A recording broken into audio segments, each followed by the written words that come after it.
c'est reparti, les Togolais vont encore une fois se soumettre aux mesures restrictives dont les autorités ont la recette. Édictées dans une approximation sans nom, sans prendre en compte les réalités des populations, ces mesures vont, comme par le passé, faire des malheureux. Une situation dont se seraient bien passées les autorités qui se cachent derrière la multiplication des cas actifs de coronavirus pour fuir leur devoir d'investir dans un secteur sanitaire un poil ectoplasmique, pas de scanner, encore moins de matériel. Pas plus de sites devant accueillir les malades qu'il n'y a d'hôpitaux. Jamais gouvernement n'a à ce point brillé par son impéritie. Parce que les cas actifs quant à la contamination n'ont de cesse de flamber, les autorités togolaises ont édicté, le 9 septembre dernier, de nouvelles mesures restrictives censées endiguer le coronavirus. Plus de 4790 cas actifs, 203 décès le week-end et près de 20 morts recensés rien que dans la première semaine de septembre. Bilan assez alarmant pour décider le conseil scientifique et les dirigeants à en venir à ce qui planait depuis un temps sur la tête des Togolais.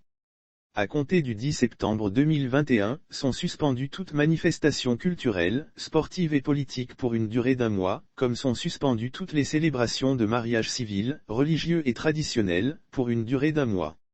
Les lieux de culte, grands bars, discothèques et autres boîtes de nuit sont également fermés pour la même durée. Pour ce qui est des cérémonies d'enterrement, le nombre est limité à seulement 15 personnes au maximum, et encore sur autorisation du préfet. Les administrations sont par ailleurs invitées à privilégier les réunions virtuelles, le cas échéant, assujettir l'accès à la présentation d'une preuve de vaccination. Les citoyens auront à présenter une preuve de vaccination pour avoir accès aux bâtiments administratifs. Les mesures susmentionnées, aussi brutalement édictées soient-elles, donnent à penser que l'État veut traiter la crise sanitaire avec une fermeté digne des Spartiates. À ce titre, tous les Togolais, toutes les structures, les religions, quelles qu'elles soient, ne peuvent que faire allégeance à l'arrêt. Mais aussitôt mises en place, les fameuses mesures ont été sujettes à des incohérences qui discréditent d'office la faisabilité de la chose.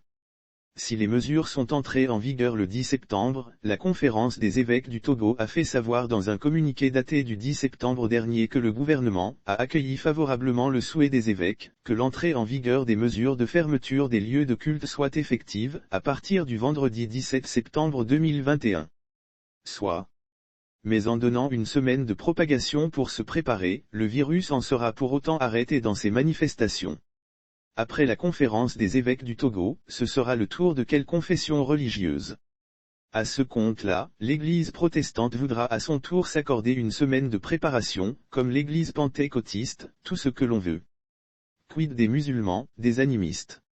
On se croirait à la cour du roi Péto. Certaines églises ont obtenu du même gouvernement togolais des dérogations spéciales qui leur a permis d'officier jusqu'aujourd'hui lundi. Au nom de quoi certaines structures religieuses doivent bénéficier de cette exonération teintée de favoritisme aux dépens des autres. En agissant de la sorte, les autorités elles-mêmes ne se prennent pas au sérieux, et beaucoup vont être tentés de passer outre les interdits. L'autre action gouvernementale qui s'en sont ridicules, c'est la fermeture des bars. Une fois de plus, les tenanciers de bars qui ont le malheur d'exercer l'état qui est le leur vont devoir trinquer. C'est à se demander si les bars, et eux seuls, sont les endroits où se propage la maladie. À se demander si ceux qui nous dirigent ne peuvent imposer leur dictat sans voir les choses par le petit bout de la lorgnette. Car la question des bars mérite de mûres réflexions avant toute action. C'est se tromper lourdement que de croire que les bars constituent les laboratoires même de la maladie à coronavirus. C'est insulter à la personne des tenanciers qui ont déjà montré par le passé qu'ils sont capables de discipline, eux qui ont pour la plupart placé des dispositifs de lavage de mains à l'entrée de leurs entreprises, tout en veillant aux autres mesures barrières.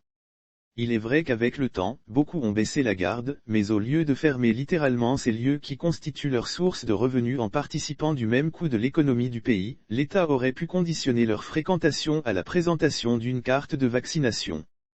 Mais fermé sur un coup de tête au motif que le coronavirus sévit, la ficelle est un peu grosse. Ceux-là même qui font la pluie et le beau temps par les temps qui courent, ont été les instruments de l'intenable situation où le pays se trouve plongé. Les dirigeants auront péché par défaut d'anticipation et de réalisme. Défaut d'anticipation, pour la simple raison que le conseil scientifique n'a pas été assez perspicace pour suggérer au gouvernement de mettre le site de Togo 2000 à la disposition de potentiels malades. Le CHR Lomé commune débordée, ont conduit les patients dans le seul grand hôpital mais aussi le plus mal loti du pays, le centre hospitalier universitaire Sylvanus Olympio. On pouffe de pitié à la seule pensée de voir des malades placés dans un hôpital qui souffre d'un manque proverbial d'infrastructures. Les autorités ne peuvent pas être plus méprisantes. Avec cette gestion chaotique d'une crise humanitaire, on ne peut que conclure que le Togo ne dispose pas de réels dirigeants à sa tête. Que des gens guidés par l'intérêt, le calcul. Défaut de réalisme, plus d'un an après la survenue du virus en terre togolaise, Faure et sa clique continuent de chercher la formule devant mettre à la disposition de pauvres populations le moindre scanner. L'exécutif dont répond Victoire Dogbe a tellement bien gouverné, qu'il en a oublié l'aspect sanitaire de ceux qu'ils disent gouverner.